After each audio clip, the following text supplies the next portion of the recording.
Dhe 5 aborte edhe nga ana psikologjike, edhe nga ana fizike, edhe nga gjithë njerëzit që të rrethojnë, nuk duhet të ketë qenë shumë e lehtë.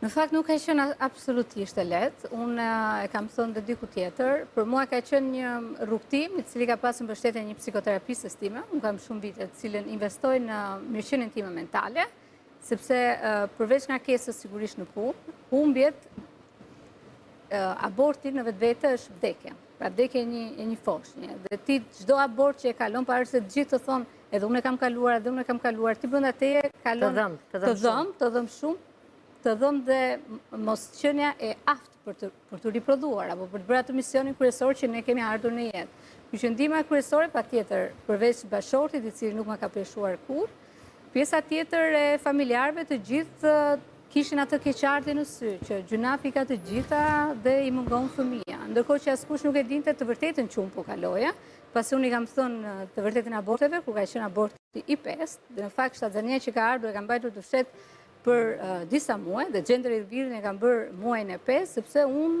nuk e besoj që vazhdoj me shtazania. Dhe thoja që dhe nëse ndodhë që do shkoj keq, do vazhdojnë të më shohin